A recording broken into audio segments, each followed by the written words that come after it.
Yo, what's up, everybody? It's your boy CLT here with another episode of Midwest Weekly. Here with my co-host Nexus. How you doing, bro? Pretty good. Final week of the regular season. I know technically playoffs have started already. Just some life stuff getting in the way of scheduling, but glad we could get together, punch out another episode, and talk about a few series tonight. Yep, yep. We're going over Week Seven's action, the last week of the regular season. Boatload of playoff implications, and yeah, a lot of really good League of Legends that happened here. So. We're just going to dive right into it because we will have an announcement at the end, but I'm not going to spoil it. You guys got to watch to the end. Sorry about your luck. So, first series was Bop It, Twist It, Gank It versus Big Brain All Mechanics. And before we get started, big shout out. I know I haven't given him too much praise before, but it's out of nothing but love. War Initiate has been an absolute goat covering a lot of these series that myself and Nexus can't cover. So he was nice enough to cover this. I know he's good friends with the Bop It Twisted guys. I'm sorry, the Big Brains gentlemen, and yeah. So much love for him for catching this. Going over the game one draft, Mr. Nexus, did you see anything interesting or that stood out? Well, I love Boppet's draft.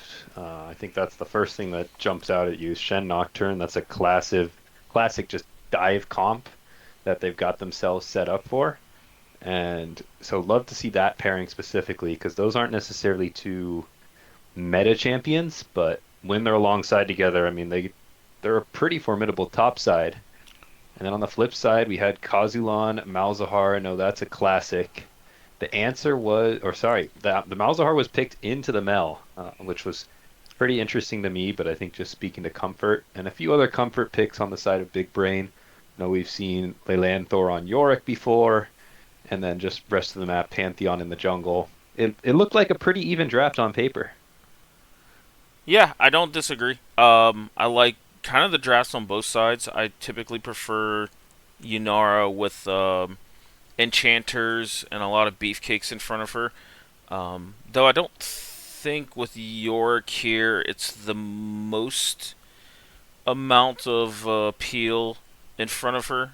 Yorick kind of going for the split pushing, but I love Big Brains drafting a lot of wave clear and still having a finite amount of utility coming in to protect this Yunar here.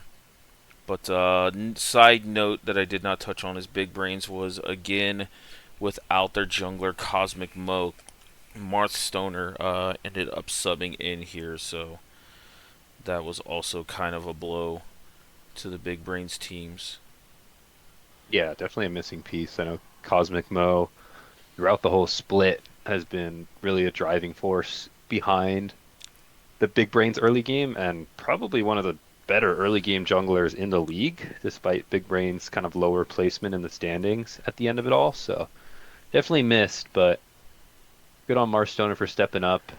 I will say though, Duffy got to work in terms of getting around the map and showing off some prowess as a jungler. Yeah, this Nocturne to me kind of has free reigns up until Malzahar's a little threatening and Seraphine can get some utility items on her. I don't know if she went that or the AP build. Yeah, it's pretty close. I don't know how far we are alongside the game. Just a fun little Nexus's tidbit of the week, I guess. Level one here with Marthstoner subbing in. Duffy kind of just walks straight into enemy jungle to get a ward.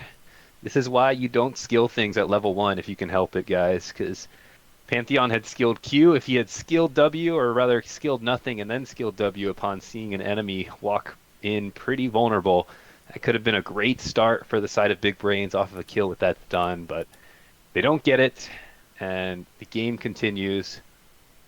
A lot of back and forth, but I will say Duffy was getting around the map, doing work on this Nocturne, and Christmas Music built up a pretty solid lead in the mid lane too, in a relatively isolated 1v1 that helped the squad get off to a lead. And then things really kicked off. We go about 44-50 into the YouTube video. The one shining point of this big brain squad these first 10 minutes was definitely the top lane, Leland 4 on the Yorick. Seen him take over some side lane games in the past. But unfortunately, just a misplayed botch dive on the side of Big Brains. Oh, A few wasted flashes too. It was painful, but well played to Ozai, landing the taunt to help secure that double kill. But that brought your top laner back into the game, and from there, Boppet just had the whole top side of the map winning between the Nocturne kills, the Shen kills, and the Mel CS. yeah, that's pretty well played by Ozai there. And then we actually kind of seen that snowballed into a soul or a kill mid lane onto Kazulan as well. It looks like Boppet did a really fantastic job snowballing this game. Pretty much, yeah. They continue the snowball about 47-20 in. We see the bot lane get in on the action too. Duffy getting on down there, getting on the map, kind of a counter gank from the Pantheon ulti, two global ultis in the junglers going back and forth there. But this gets One Trick Susan a bit accelerated in this extended play and really set up Boppet for just a dominant game one. Great execution from draft to early game, and then it was kind of just easy from there walking it in late game. So they do trade one back onto Duffy, but Susan getting that double kill and then killing Shreeze, making the Yunara miss a wave, gets that Sivir pretty accelerated in terms of the bot lane state of game, and then we see the rest of the maps already pretty ahead. So I think looking at those moments in the early game were what made a difference for this game one. Yeah, yeah, I was just seeing kind of off the back of that again. Christmas and Kazulan. Kazulan getting him pretty close there if he hits that Malzahar Q. I think Christmas trades 1-for-1. But yeah, this just became very difficult for the Big Brains squad to play here. And Baba just kind of got all the champions that they are known for and accustomed to playing. So Yeah, this will be something, now that we are end of season, kind of looking forward to these Game 5 Fearless scenarios are these going to be characters we see again? Christmas Music Mel has been something we've seen a lot of. One Trick Susan Sivir, and they've pretty much won most of their games on it. So is this going to be something teams look to shut down or try to play into? Because it seemed like that was Big Brain's plan, and things just didn't go their way early game, and they ended up kind of suffering for it. yeah, yeah, I'm here at about the 20-minute mark. 2 dragons on the Boppets. Just multiple kills for the top side of the map for again Boppet. It took control of this game and really didn't look back. Oh, Yeah. Christmas That's the getting dragon fight. no, it was the shutdown that Oh. Kazulan got in the bot lane, but Christmas 1v2'd that. Yeah. And then he just gets Nocturne ulted. That feels bad, yeah. Classic. Yeah. Yep. And honestly, kills were pretty even, or gold was pretty even for how dominant kills were on the side of Boppet. And I think that just speaks to the Yorick side lane pressure. They said Lilanthor has been doing really good work on the side lane all season long. Shreeze and Athu were able to farm it up relatively safely even after falling prey to some ganks, but just not enough. If we go to like 56-30, this is that Drake fight I was kind of talking about, where we see this dive comp really get put to work. Nocturne presses go, Sivir presses go, and Mel is a huge benefactor of that one. Christmas Music picking up the 9th kill. And auto camera takes you right back to topside and shows you why Big Brains were in this game for so long still. Yorick doing work on the side lane. Oh. Yeah, that's a big triple there by Christmas. Yeah, and I think that pretty much sealed it. Objective bounties came online. You got third Drake on the side of Boppet. A few more side lane kind of minions. That mid lane tower falling down after. And once this Sivir and Mel gets so accelerated. We have Duffy 6 kills on the Nocturne, really just able to one-shot the Yunara, who's the primary team fight threat on the side of Big Brains. I think that pretty much did it for the rest of game one here. Yeah, the moment Shen isn't really afraid of like saving somebody, he can just sit there and just wait and see. He can actually wave clear against the York quite well, so it yeah, that feels bad. Yeah, I like the Titanic Hydra build. Yeah. I think that's smart itemization. We had the Medjai's coming out of Christmas music. Why not? Oh I yeah, I think you just got noticed that that. fully stacked up too. Uh, so Mm. still a fun game, despite how seemingly not close it was. It wasn't necessarily out of reach for the side of Big Brains until I feel like that last dragon fight, and then just playing into that dive comp from behind is so difficult. Yeah, yeah, they just pick off one, and then the five-man squad of Big Brains just starts to crumble. Duffy diving damn near into the Nexus for that one, but yeah, another triple kill. Christmas ends up 15-2 and 6 off this game. Jesus. Yep, welcome back, Bop It. Yeah, right in time for playoffs too. It's Hmm. good little game one there. Yep. So, looking into game two, what was what was kind of the things you noticed here? Well, I think one thing should pop out to you instantly. It's Yep. the Quinn LeBlanc bottom lane. Uh, Yep. This I've known Shreets for a while. I've played with him. He is a avid Quinn enjoyer. So this might have been just one of those last hurrahs of like, you know what, I'm gonna play one of my mains here and a champion that I really enjoy. And Athiu just probably said, hey, we'll do the same thing. go for a kill lane of sorts. There were a lot of 80 carry bans, so I can understand maybe the pool getting pinched. I don't personally see the vision of the Quinn 80 carry. You she excels in top lane because of the poke based play style she has. Using the range advantage, getting those passive mark extra auto damages in, and that's just really tough to do into bot lane. You I think would rather have something with stronger all in, or just if you are playing this poke style, even more range. Um Not saying it doesn't work. I think we've seen worse things that have been cooked up in the bot lane this season. But that was definitely a surprise.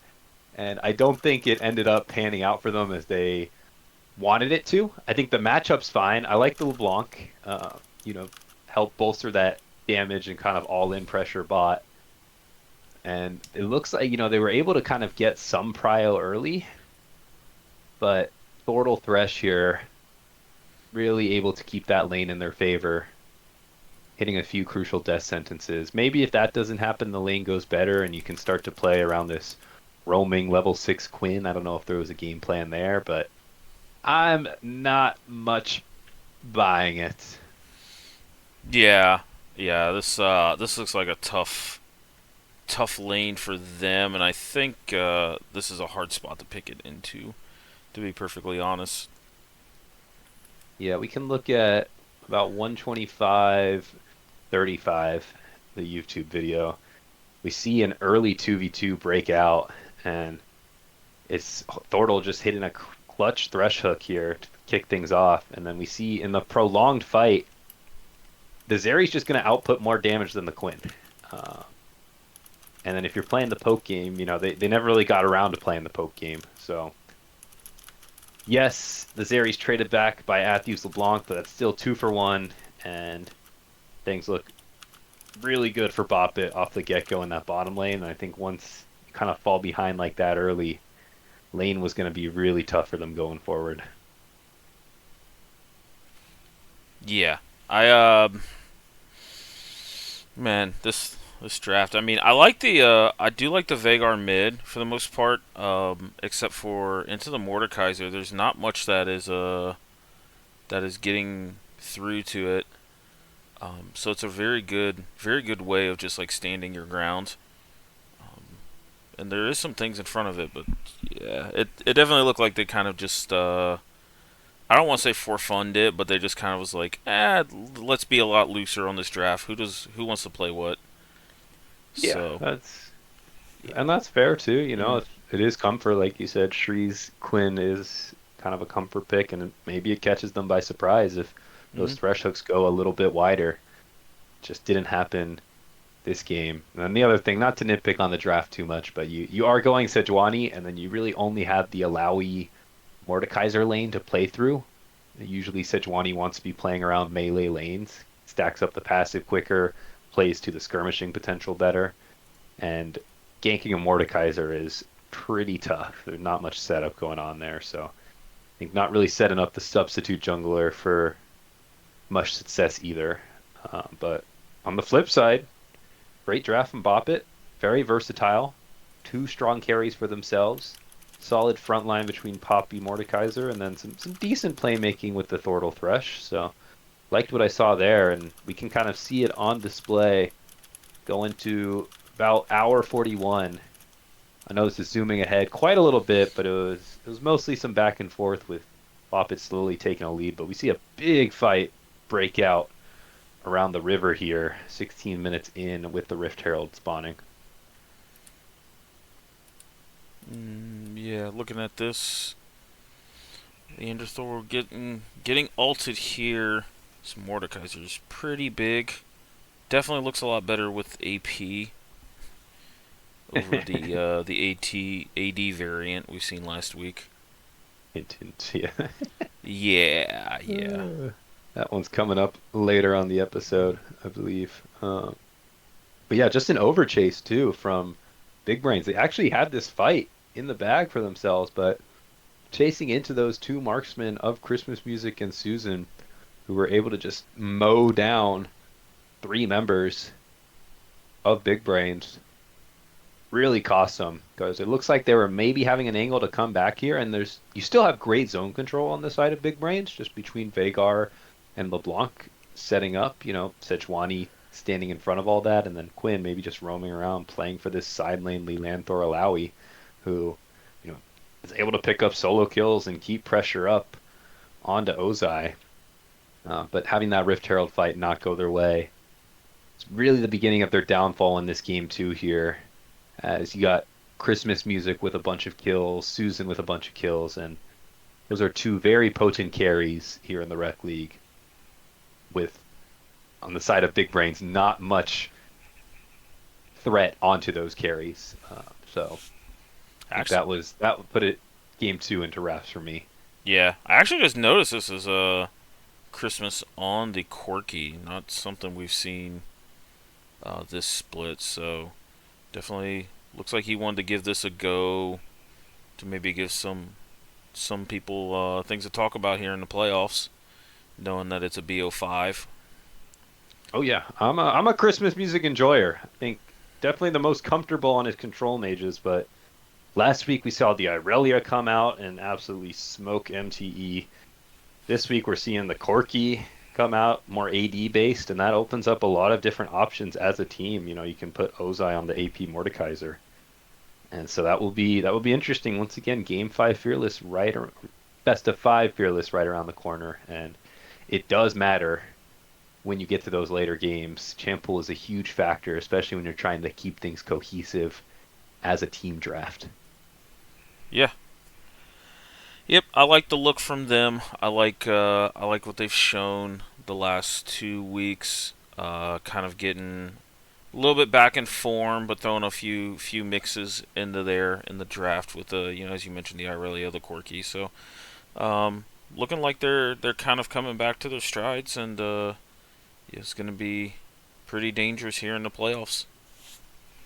hmm And I will say, Susan and Christmas Music did get caught out a little bit. Some creative play from Big Brains, keeping themselves in it for maybe a little longer than you think would have right to, and that kept this game a little stalled out. So well done to them.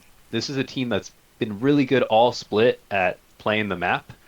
I think a lot of that is behind Lelandathor, usually having a good presence in the side lane, and then the rest of the team just kind of knowing how to set up and bolster that. But in this game too, we can probably go ahead towards the final fight here. About 157 is where I have it marked. Hmm. I think Dragon's coming up, so you're looking to contest it on the side of Big Brains. And then Lelanthor getting a bit caught out between all the members of Bop It. Some good stuns on the side from Duffy. And honestly, Big Brains are fighting this pretty closely, it looks like. But wallets are just too big, and Christmas music kind of runs away with that team fight. Another another double-digit kill game for the Bop It mid laner. Yeah. Uh, yeah. This was probably the best fight that Big Brains could ask for in that choke point there, and as you noted, it is basically just wallet diff here. So yeah, they end up taking the game two here and advancing and locking themselves in the playoffs as of this game here. But shout out to the Big Brains guys. They fought hard all season. I know they were without probably their main player and shot caller, Cosmic Mo, for the last 2 to 3 weeks. But they had some really nice moments, and overall they had a good quality season. I hope to see them again and around the server, and maybe run it back, or if people don't want to come back, make a small little lineup change and watch them grow from there. Yeah, So, 100%. Some very exciting players. I've already gassed up Lelandathor a bunch. Kazulan's champ pool is always pretty fun to watch. mhm. Champions you don't normally see. A lot of Malzahar, a lot of Vagar, and knows how to pilot it. And then, like you said, Cosmic Mo, seeing him back on the Rift would be great. But it was a fun squad to watch. Big Brains all season long. Yep. So shout out to them, but looking towards playoffs, Boppet's looking pretty strong here. So uh, the next series we got is MTE versus Capachungus. This unfortunately was a forfeit for MT over to Capachungus. They just had a lot of scheduling issues and informed Campbell the day of that the players weren't able to make it. So Capachungus gets the nice 2-0 here, which locks them into the playoffs, barring any tiebreakers there. So that was it's unfortunate, but I understand. It felt like scheduling played a part here in this last week or so for a lot of different teams. I was getting a lot of DMs about potentially Monday and whatnot. So it happens. But much respect for MT coming back here after their split in the Sweat League didn't go too great, but they got the gang back together and Marshall and J Mac, and then I think their bot lane was new here. But hopefully they can take some of the experience out of this, and maybe next year when we were on the Rec League again, they can come back much stronger and push these teams here.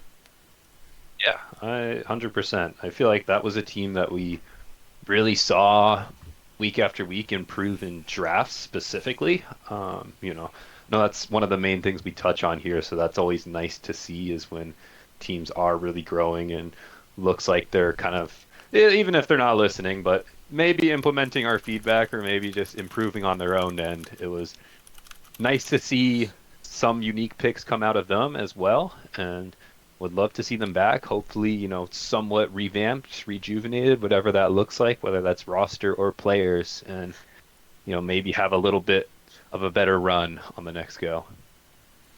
Yeah, yeah, for sure. But with that being said, we will transition to Happy Jellyfish G League for Team Solid. And Team Solid debuting now their new mid laner, and Garzok. She has been a staple in the server for quite a while. Played some splits in Sweat League about 2 or 3 years ago, and even subbed, I think, in Sweat League last year. So has always competitively been a very experienced player, and has a pretty wide champ pool. as well. So we kind of already seen this here in the game one draft with the Hui. I know he's kind of been a hit or miss with some mid laners this split, but yeah, really just stable mid lane mage here. But there was something else that kind of came out in this draft here, in Souls' Bring it Gangplank. up. Yep, that's the power pick for this man. He's really dumpstered a lot of top laners on it, and this was another marquee matchup. I know a lot of people really rate one-handed gaming pretty high, as they should, and kind of watching this game, watching this series, one-handed gaming was subbing in for Happy Jellyfish. I think this may have been the third time these two top laners were playing. I feel like we've seen a lot of them go back and forth, and honestly, I feel like Souls has had one-handed's number. This Gangplank was a really nice pick. One-handed gaming, I think, was just roaming a little too much this game, leaving Souls to his own devices. And when you get to free farm on Gangplank and can get ahead in terms of tower plates, gold, and just minion gold, those barrels hurt, and you can still have a presence around the map with that global ulti cannon barrage. So the Gangplank came out. I also want to touch on the Nautilus jungle. Very excited about this pick. Recent buffs coming in to the jungle clear. I believe the E damage was buffed for Nautilus. So maybe not necessarily this super strong clearing jungler, but I think in terms of just ease of execution, this jungler is so good to play. Very simple clear. Nautilus is not inherently complicated at all.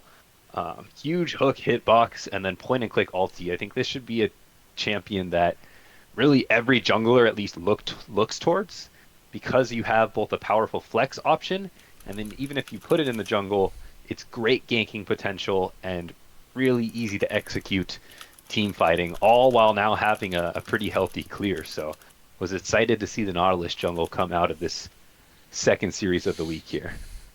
Yeah, 100% agree there. I think he's gonna be either really OP in the right hands, or I feel like teams are gonna just kind of shy away from him. I also think the jungle build might need to get ironed out a little bit. I've seen AP Nautilus kind of try and play this tank role and get blown up very quickly. But then the tank Nautilus variant, I feel like is also a little hit or miss, that you just don't do enough damage there. That you're kind of just Sejuani, but worse in a way. Even though Yeah. you kind of have a hook, so it's going to be up to the junglers, and if it matches their style, they'll try to figure it out here. But it was nice to see Perps bring this out. He's always had a unique jungle pull. The Warwick comes to mind as well. But getting into this game, yeah, we see he went the AP route, which I think is pretty okay here. But I like the Andrews in the tank. I think that's generally going to be a good build, and it is going to operate a bit more snowbally than other junglers, just because of the nature of Nautilus. If you're not ahead in gold, then yeah, you're going to be squishy. You're not going to be too tanky, and you're going to be more utility bot. But if you can get ahead, then it looks really nice. yeah, but kind of getting into this game, there was one thing I hinted at that I thought was last week, but no, it was this week. It's this, good lord, I gotta talk about this. This AD Go Mordekaiser. ahead. I love the This may be cook. the worst cook of the season, honestly. Oh, yeah, I wasn't gonna go that hard, but I don't disagree with you. This, look, he did get a couple. He did get, I think, a solo kill on Souls, and That was before the AD items came in, though. That's the thing. oh, okay, all right. Well, I can't use that. I can't use that as a defense anymore. Yeah, no, AD Mordekaiser's not it. 100%. You need the AP to stick on the people, especially after you ult, and it ultimately makes your passive and your W a lot more valuable. I can see an AD item like here or there, uh, but no, Yeah. just straight AD. We kind of seen this Mordekaiser just get blown the hell up in a lot of these team fights. Yeah, And I mean, those AP boozer items are designed for Mordekaiser, like specifically, almost like yeah, you got to go them. And when you're going AD here, who are you actually going to hit? Like, yeah, you're dealing with like maybe the Amumu is someone you can get more than like three autos off on, but it's I'm with you. We don't need to even touch on it too long. It was just not the angle you need to be going for. no, no, 100%. And the thing that stood out, as I kind of do remember this cast, was the lack of anti-healing coming out for Happy Jellyfish here against the Soraka of all things. Uh, I know there was some fights that got nullified because Mordekaiser ulted her before she really got too affected. But I remember, I think it's in the last or the next to last team fight where Mordekaiser couldn't even kill the Soraka in the R, so it was just kind of just like, what do you do from here? Um, so Yeah, it's yeah, I don't know. I love Ronin on his patented TF. He was a TF1 trick at one point, so he still can play that at a pretty proficient level. And I like the thought of like Nautilus Hook or TF Gold Card to setting up the Kaisa dive and everything like that. It's just I felt like the execution was a little lacking here for the Happy Jellyfish side, but like you mentioned, you get Souls on this gangplank and let him scale up, and this guy's a monster on this pick here. yeah. We can start jumping into some of the game highlights that I saw. If we go 30-50 in the YouTube video, we see some action in the bot lane. Cyanic Acid already with 4 assists, full KP 11 minutes in, still making stuff happen on the map. Getting into this bot lane, setting his team up for a dive, and you have this really nice comp. We didn't touch too much. Team Solid drafting the Amumu Misfortune, the Curse of the Bullet Time, whatever. What's the combo name there? Curse of the Sad Bullet Time, I think is what it was called back in the day, but we can update that name. All right, for sure. But having those two alties together and getting this Misfortune accelerated, because we saw Ashes, not in the kitchen here, playing the Seraphine, a comfort pick there, and Murph on Kaisa, that's a decent bot lane for the Happy Jellyfish squad. Playoffs on the line, kind of throwing down the gauntlet. But with MF and Soraka able to kind of get ahead of the curve there, that was a huge dive behind Cyanic Acid that helped get them set up. And then we keep going a little more forward to about 32-50.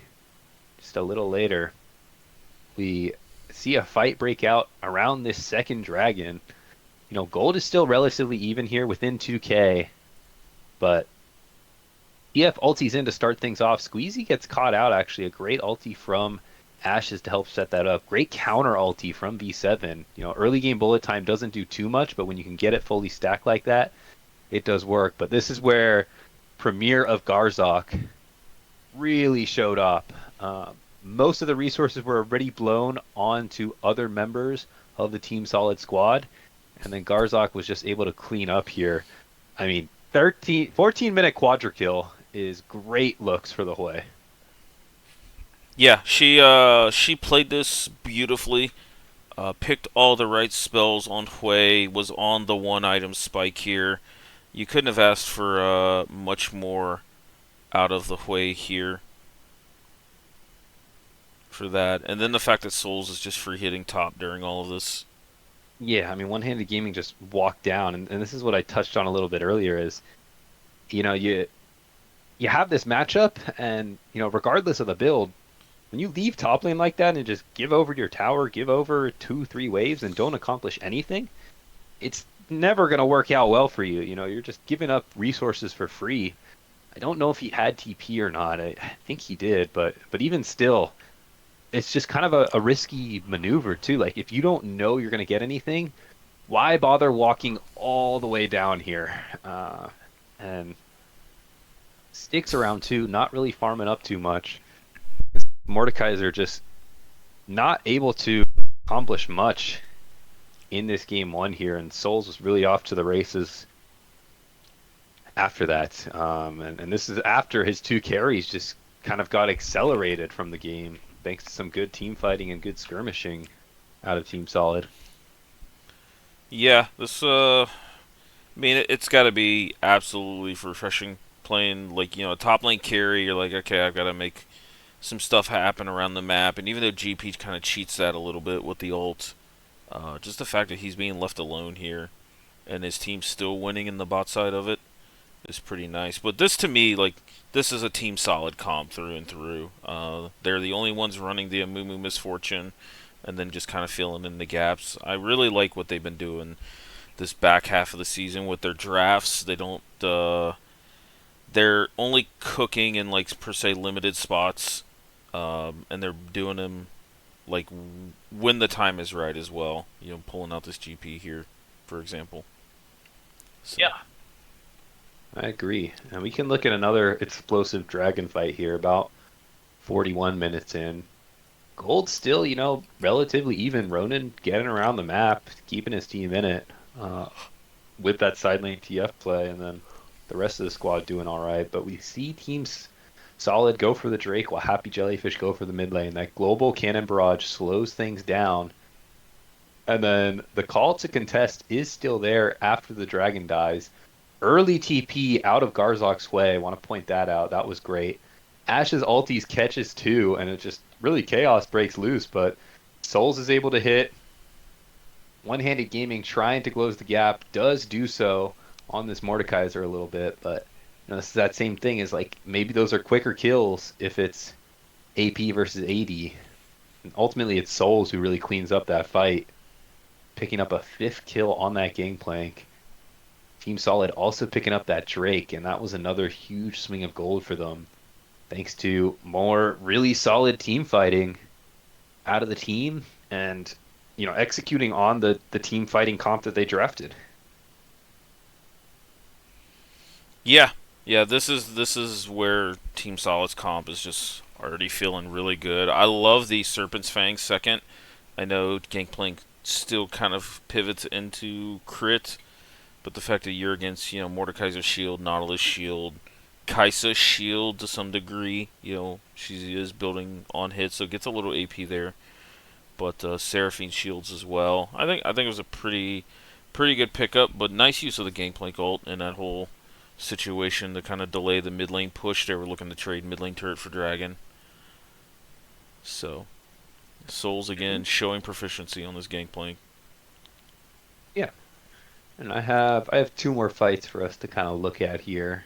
If we go ahead to 47-40, Happy Jellyfish, fought their way back a little bit. I feel like a lot of Jellyfish games go pretty long.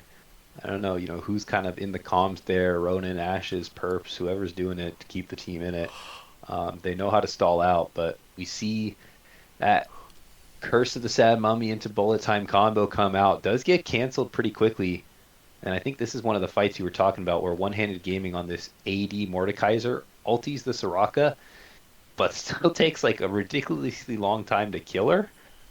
And then once Souls comes in, everything was blown on the carries. Garzok is still up and hitting. This is another Team Solid wipe in the mid lane area. Yeah, since it being a 2 for 4, Ronan trying to split here, but yeah, this was kind of the fight where I looked at the AD Mordekaiser and I'm like, I don't think this works. If you can't kill a Soraka that quickly, and you're getting blown up coming out of the Death Realm that fast, this might need to go back to the drawing board. Yeah, and this is the TF like game of despair, right? Because you don't have any side lane to play through. Hmm. You're kind of just doing what you can to keep your team in it by pushing out side lanes. But the ulti's not really being used proactively. It really can't be used proactively. So just tough looks for Happy Jellyfish there. Kind of looking forward to the last fight. Once again, this game is stalled out pretty nicely, even through a Team Solid Baron.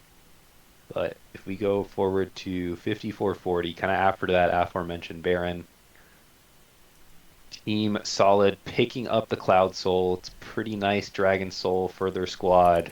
And then at this point in the game, 6k gold lead with the Soul. in their hands. They're able to just run down Happy Jellyfish. It is close. Souls isn't really in the fight at the start here, but this does end up being kind of the game-ending fight. You wipe out Ronan, you wipe out Perps, and I think after that fight, you kind of just know that all right, things look pretty darn easy now.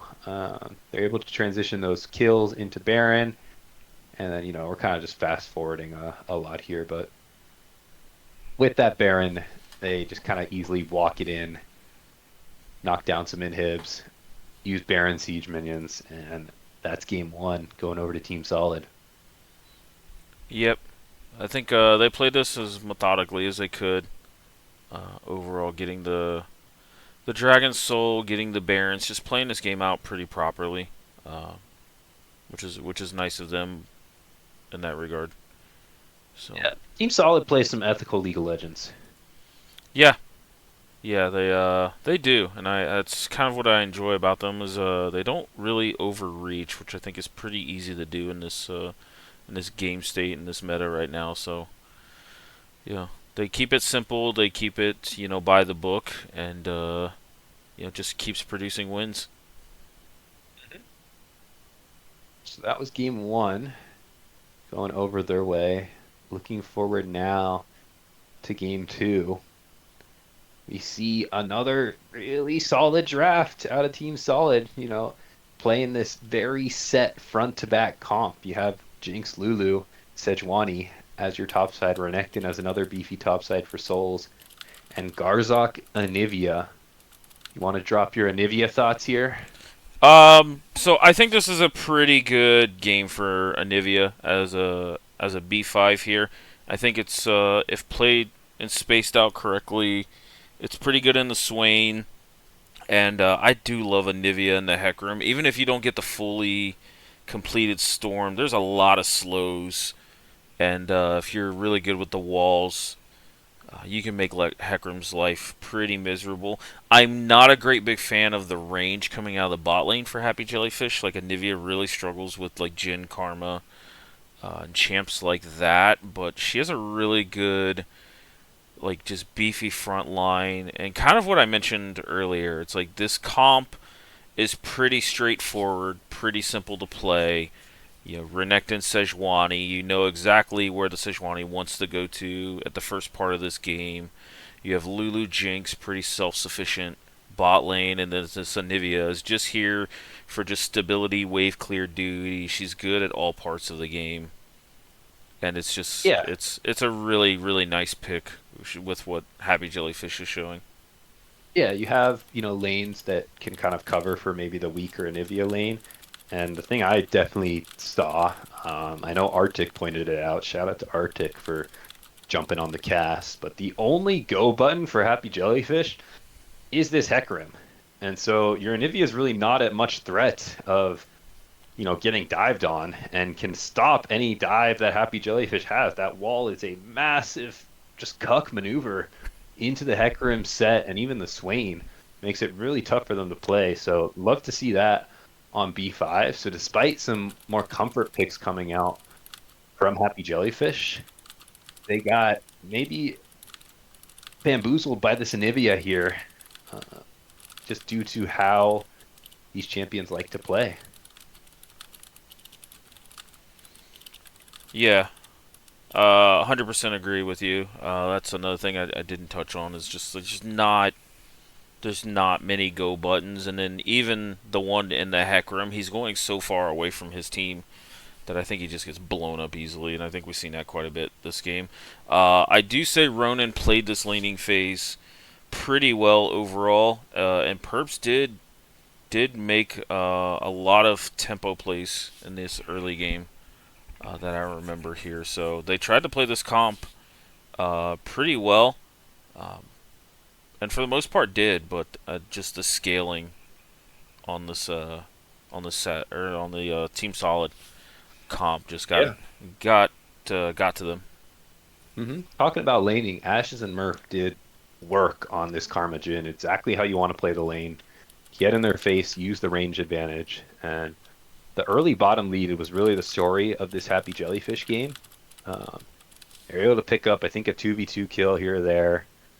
Slowly just build up a lead. There was one moment I don't think I time stamped it, but Ashes just did some Alcove Gaming backing. Let me see if I can. Here it is. We go to about 132.15. Uh, we see, Cyanic Acid had come in for a gank. This was after they killed V7 2v2. Ash is falling dangerously low here, and this was just crazy. You can volume on for this if you want to, but I don't know how this happened. Hmm. Yeah, this I do remember this. This was kind of insane here. Spectator almost killing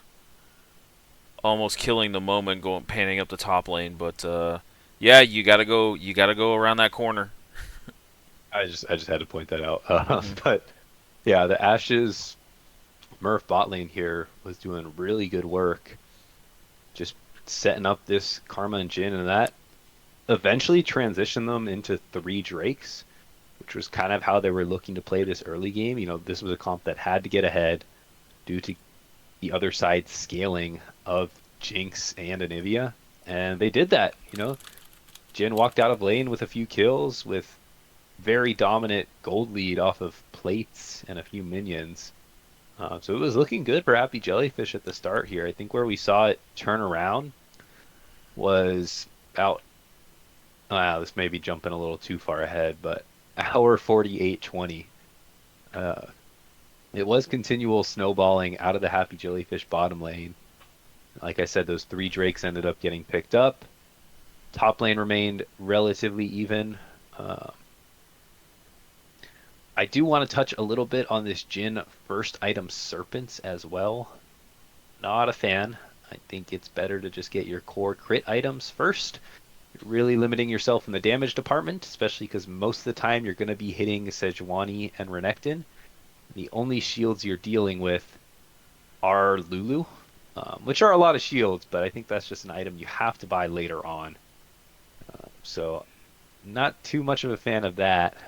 But yeah, that hour 48:20 mark was where we see Team Solid really start to turn it around. This is kind of what you were talking about with the Anivia, with the go buttons, is they just get really far separated from each other. And Team Solid, that ethical League of Legends, they play together. They play peel in for V7, Souls flashing in with the stun to keep Jinx alive.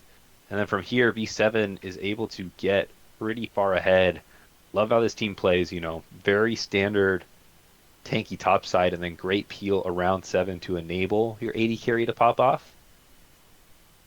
Uh, Excuse me. And Jinx walking out of that with 4 kills, and this is where, gold starts to go in their favor, and the scaling comp has pretty much scaled. Yeah, I'm totally in agreement. This is just the textbook of how you play these fights, and this is what Team Solid does. They just kind of force you to beat them. Um, Ronan, while was in a pretty good game state, it's just hard for him to just walk into all of that here. One-handed, just not able to get the biggest ult there, and we've seen a little bit of reach out of Happy Jellyfish for that team fight. We've seen Murph trying to flash in with the 4 shot to pick off 7, but gets stunned. And now you're on full Yuntal IE and full Seraphs plus Roa fully charged as well here. So these two late game champions and Anivia and Jinx, they're just completely online, and uh, there's just not much you can do about it. I'm indifferent on the Serpent's Fang. I think if you're going to go lethality first, you might as well get it. But then if you're going to go that route, I don't think you go the RFC second. I think you just try to go straight into IE. But yeah, it's a tough one. I don't think Jin either way is going to be too particularly great into trying to get through these two frontliners. I will give Cyanic Acid like all the props in the world of this Randuin's Omen second. I think that really hurts what Jin wants to do, no matter what build he wants to go. So I really like that kind of just understanding when it comes to items there. Yeah. And we can look at another team fight too, about hour 53 in. Just once again, well played by the Team Solid squad. They group up as five and they make stuff happen. They catch Happy Jellyfish kind of lacking here. Ronin's not in the area to follow up. Perp's not in the area to follow up. Cyanic Acid pulling the trigger. Reset comes in for Jinx. And, the peel around this back line of Team Solid is just phenomenal. So they pick up another easy 2 kills there. Wanted to point that out before jumping to, I think, one of the really big team moments that I remember of this game. By this point you're 4K gold ahead. Your Jinx is 6 kills. You look at enemy 80 carry, Rapid Fire and Serpents. Just in terms of damage profile, it's so heavily Solid favored. So things were looking great for them. If we go just a little more ahead into hour 54:30, there is a bit of back and forth here. A pick onto the bottom lane of Team Solid. This is where they're not as five and they can't really play together. One-handed gaming, catching out Sejuani off to the side, preventing Cyanic from joining, and then the rest of the team jumping in onto Squeezy. A phenomenal flash force shot out of Murph to Ooh. secure at the other bot laner, that squad. And then Otacon is started up, and you think, oh, maybe Happy Jellyfish still have a little more fight in them. Yeah, they didn't go down without a fight. And actually, looking at this game state, you have 3 dragons here, so you're trying to keep this tempo up. And so I really did. Yeah, this showed exactly what I think Happy Jellyfish needed to do in this game to win is keep this tempo up and try to pick off people because this five man from Team Solid is very potent, but they can still get picked off if they're on their own or rotating here. They even end up getting Otacon off of that fight as well. So Yeah, I mean, Happy Jellyfish, like I said, all split. They've been great at like stalling these fights out, these games out. I feel like most of their games go late, and it's just more of a factor that they don't have this late game comp is why they lose. But always good at keeping themselves in it. Very well-rounded team in their own right, in terms of different ways to play. So it was cool to see them kind of keep battling in it, force another you know 35-minute plus game, I believe is what it ended up being. As we can go forward to 159:15 is when the big Team Solid fight breaks out. One-handed gaming looks like he gets a good engage onto the back line, but the only dive here is this Hecarim and this set, and V7 able to flash out with the exhaust of Lulu, with the space building of Garzox and Nivea. This Jinx is really just set up to free fire and pop off. Picks up multiple resets there. 4 for nothing is what that fight ends up being. And from there, picking up the Baron, that's all Team Solid needed to just kind of march in, stay together, play that ARAM game, and eventually end it. yeah, at the very beginning, this looked like Solid found their window here, but man, the shielding onto the Jinx there when Perps dove in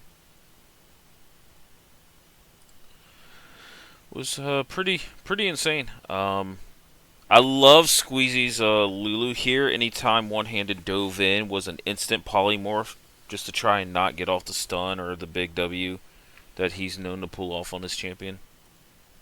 Yeah. And So then V7 running exhaust too, so just making that backline dive really tough to execute. yeah. Also, like in this 5v5, the fact that Souls knew with Death's Dance and Swain now hitting, a couple of the breakpoints there, getting some early anti-heal, I thought is very smart of him as well. So a lot of fundamentally sound things coming out of Team Solid. Agreed.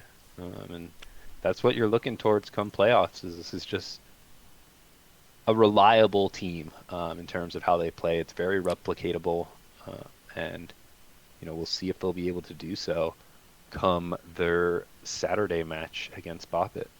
Yeah, that's gonna be one. I know I'm out of town, and I think you're gonna think if the time works out, which I think they moved it to 7. You being goaded enough to grab that for me is fantastic. But I will be very active in the chat watching that one. Yeah, that'll be a fun one for sure. Uh-huh. So, but yeah, I'm kind of just letting this run through. Um, talking about Happy Jellyfish, they ended up losing the second game, and their season is over with. But this was a fun, very exciting team to play. We can talk about how much you and Ashes share a similar champ pool down in the support role. Um, but they had a lot of high impact moments this season where they played well. One handed came in sub for them twice. They even beat Bop It, if I remember correctly. So they had a nice little signature win on the season. But I'm really excited to see if this squad does come back, what they can do. Maybe playing together, improving a little bit more. And overall, they were a treat to watch. So yeah, there was always something cooking, mm-hmm. And that makes it interesting, even if I do hate on it. I think Ronan was off role for pretty much all of the season, right? Not a top lane player. Yeah. If you read his name in the server, he Yeah. is not a top lane player.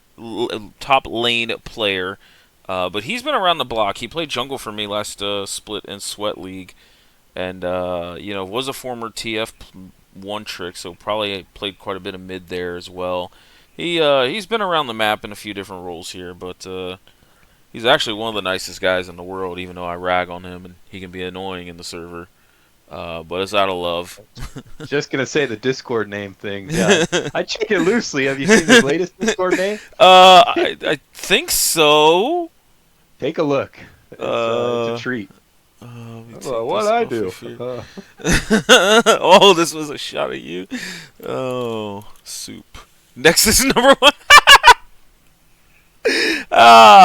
You know what? That is soup. That is 100% soup. But yeah, he's not afraid to troll and have a good time, but he's not like overly toxic or disrespectful about it. That's what I enjoy about him the most. Yeah, it's all in good fun. I enjoy it, and it's been fun watching them all split, like you said. Yeah, they've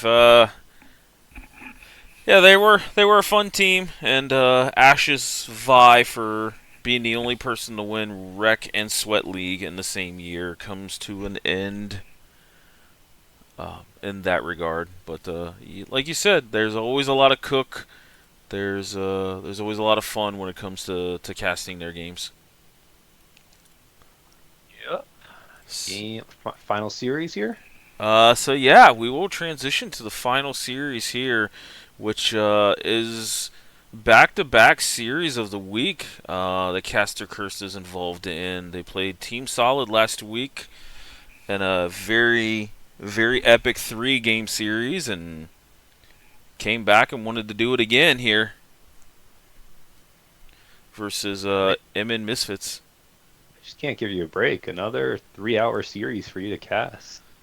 That's a joy. It was something. I can't complain too much, but yeah, no, this series had a lot of back and forth, had a lot of what I would consider like champion trades, but both teams kind of got what they wanted. Looking at the draft here for the first game, Misfits B wanting this Echo. I've talked about it before. As an Echo player, this Rec League is making me bring Echo mid out again. I OTP'd it for about a season and a half back in Season 5, Season 6, during the Gunblade era, when you would get 75% of your health back off 2 Qs on a wave. That was always fun. But they've got me playing this again. I've actually pulled it out in a few ranked games here, so much love and respect. But Crosus being the big Echo player coming out. I think he's got north of 1 million mastery on it, but Soka's brought it out, and there was another one I think that played it as well. So Echo being a pretty predominant pick here. Misfits pulling it out B1 and just trying to figure out what Crosus wants to play. And Caster Curse coming out with the Amumu Syndra. Syndra has kind of been countered by Echo in the past, but she brings a lot of late game damage and can blow him up if he's not careful. But how many times does One Handed get to play Trundle? No one bans this champion from him. Yeah, it happened again. Yeah, I know the Zaya's a must ban for a lot of folk, and that makes sense against Bird, and you want to ban Karma against Pens, but still just really surprising to see this champion continue to be led through, and he knows how to navigate it even against formidable top laners like Walliford. Just finds a way to make himself useful, contribute to either the map or team fights through split push or pillars, and yeah, it's interesting to see the Trundle come through yet again, and it really does okay. Holds on to lane all right. Walliford Gnar, I know, is another comfort pick for the Misfits top laner. And the game, honestly, is looking a little Misfits favored at the start. They're able to pick up a lead behind How I Met My ADC on this Zac pick, which is another fun little pick here. Gets accelerated, gets around the map, teaming up with Soka's Echo, and really just making plays happen on the relatively immobile side of Caster Curse. So from the start, it looked a little Misfits favored, and then I jumped to, I think the first big fight that I remember seeing was 28-40. 3-3 in kills, pretty even here. Fight around this Drake. How I Met My ADC looks to be a little caught out initially, but great support from the rest of Misfits backing him up to keep themselves in it. And then charges up this elastic slingshot, connects onto the backline, 2 members there, and then Lolcats is hitting this entire time, picking up the rest of the damage load, and giving themselves 2 very nice kills and another great elastic slingshot for the third. Good TP right away from Soka, recognizing, okay, we can't give over too much for free on the other side of the map. So just some clean League of Legends there around Misfits, really whole squad there come the second Drake. And that's why things were looking really good for them there. Yeah, they. I think it was really, really nice to see them react. After he got caught out, but he was out, and then calling for the re-engage was pretty clutch. Really, really solid team play coming out of Misfits overall. And then Soka TPing up topside to just save that turret. You gotta have somebody in One-Handed's lane, or that turret's just gone. So it's what he is definitely known for. So really, really nice team play here. That puts them up about 1,000 gold. They've got their second dragon now. They're feeling pretty good about this early game here. Caster Curse stay very much in it. Side lane of One-Handed. Eventually picks up that tower. Crosus at times is answering the entire bottom lane 1v2 of Misfits. And then, just the rest of the squad farming up nicely. Bird picking up some standing gold there as well through tower plates and minions. We see about 32 minutes in, so just a little bit later, that lead is gone for the side of Misfits thanks to those aforementioned factors. And Caster Curse just getting the jump thanks to Etrium just pulling the trigger besides One-Handed and Pens to get these fights started off, and things look really good for them off of that mid lane fight there. Yeah. I know. Looking at the start, that was a fantastic Renata ult actually. And that whole thing, but I think the anchor here, for Caster Curses yet again. Their bot lane here. They just seem to always be consistent. Bird is always up on farm and always pushing that like 9 to 10 CS a minute. So there's a lot of stability out of that bot lane, and I think they leaned on it when their top side of the map didn't have the greatest early game here.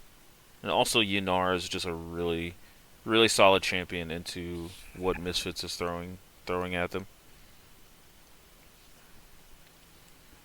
Yeah, fun little draft here, Always nice to see Yunara come out. Great pairing alongside the Renata. Something Caster Curse has been good at all season are their reads, especially on the draft, especially in the bottom lane. Picking, usually champions that pair up very nicely with each other, and then translating that into strong mid-game team fighting and skirmishing, especially around their star AD carry Bird. And so that was nice to see that continue in this final game of the regular season for them. If we look, kind of the next big fight I saw was 38 minutes in, fight around Otacon. A lot more map trading coming in back and forth, but Caster Curse still ahead of the curve here. Big part into one-handed, just getting side lane objectives done. Otacon started up by Misfits. They back up initially, and so Caster Curse kind of walks in, and then all hell just breaks loose. Yeah, yeah. Yet again, big Renata ult from Pens, but Rhaegar though, able to kind of cleanse that off. But they just lost a lot of their engage and just couldn't stick onto Bird here. So he ends up getting a triple kill. But in Caster Curse fashion, while they're fighting and Bird is playing these team fights really well, one handed's just wrecking your base. Exactly. That's the story of a lot of Caster Curse games, isn't it? Yeah, yeah. This just ban this guy's Trundle for the love of God. Yeah, while that whole Otacon thing was happening, he was on the side lane, still getting a lead. And, they have to send so many resources to kill this Trundle. So Caster Curse really accelerating behind all of that, knowing how to play that 4-1 style. And then we look forward to about 42 minutes. Desperation Baron is called on the side of Misfits, I think just to try to get something back while one-handed gaming is down. But Sokka's down too, so this is a 4 versus 4, and gold is still in the favor of Caster Curse. They're able to force Misfits off the Baron. Good smite from Etrium to secure the Baron. And from there, another good ulti out of the Amumu. Really puts things in wraps. And it's kind of just a T1 style game where really just one fight around Baron, and then you just walk it in and end it. Yeah, yeah. This 4v4 was nice Amumu ult. Yeah, yep. This is very, like you mentioned, very T1-esque. Being able to keep these games super high tempo and still play them out correctly. I like that analogy quite a bit. Yep. Game one, it was looking good for Caster Curse here, kind of reminding everyone of the implications here. It was winning in and losing out, so big series for both teams here. And looking at the game two draft, this looked like a pretty nice draft out of Caster Curse, is what I thought. Until that R5 pick. This one hurt me so much casting it. Yeah, I mean, you had Ivern Vayne, which we've seen Bird and Etrium pilot before. You have a good front line, and then I think the Renekton just makes you too one-dimensional as a team, especially when the other side has this Jinx Mel range and the formidable front line of their own. Do you want to kind of expound on that a little bit? I got to step away for about 2 minutes here. No, you're good. Yeah, Renekton mid is it's something. If you can pull it off, it's very prominent in the right spots. But I'm not. Renekton's too much of a go forward type champion in this team comp. That's kind of the role he's playing. To where I'd rather would have seen just anything else. I know Croesus had some of his other champions up. We've seen him play the Azir. We've seen him play the Casio. That I think fit this comp a lot more. I do think the Renekton does give them a little bit of early game and mid game agency, but only if it's ahead. I don't like it into Mel. Mel loves champions just kind of running into her without too much high mobility, and Renekton is one of those champions that she can just kind of E up and then just stack passives on and kind of blow up. But I do love the 4-man out of Caster Curse. I just wish this R5 might have been a little bit different. On the Misfits side, we see them play these champions and these comps through and through so many times. Cats on a scaling AD carry, Regor on a support that utilizes a lot of things to help out the ADC. And then the Mordekaiser, a very good answer in the Ornn, at least in the early to mid part of the game. Ornn still can outscale it. And the Sejuani is just a good, consistent jungler. So, yeah, this draft I think got a little out of hand, and it was kind of prevalent here in the early game when they just really had no way of getting on Ahsoka. But I do got to give Ahsoka props. Even though Renekton was coming in for aggressive trades, he timed his W quite well, and the Renekton stun just didn't have the greatest value. And a lot of times was just getting negated by the Mel W. So Ahsoka played this lane pretty well overall. One-handed on the Ornn doesn't strike me as like a complete one-handed champion. We've seen him bust it out before and have success with it, but I think the map pressure ends up becoming something very different than what Caster Curse is used to. Yeah, I want to piggyback off that point. I not a fan of the Ornn here. You know, one-handed gaming and really Caster Curse are at their best when they have a really solid side lane presence from their top laner. And so I think, you know, in this also important, you know, final series, you really should have tried to throw down the gauntlet, you know, go for something like Kled, which we've seen before, just something that can really dominate on Walliford. Because usually what we've seen out of Walliford is more weak side based picks. So I think that would have been nice to see a little bit of an adjustment from Caster Curse there in this Game 2 draft to help make themselves a bit more rounded out beyond just the Renekton pick. Yeah. Yeah, we just seen kind of the sequence coming out from Soka to get that first blood here. I honestly think after that turret shot on the Croesus, I do think you just flash in and commit to that and at least try to go 1-for-1 here.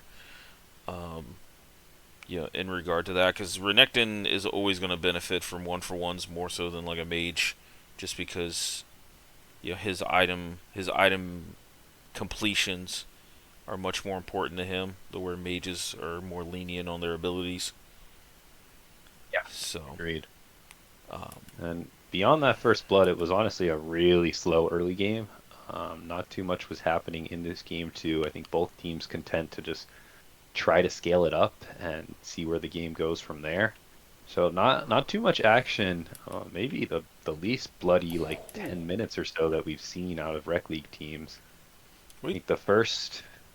Can we I'm sorry to interrupt you for a second. Can we talk about this 1 hour 14-minute, maybe just a touch behind that, where LOL Cats from the base has a Jinx rocket snipe onto Etrium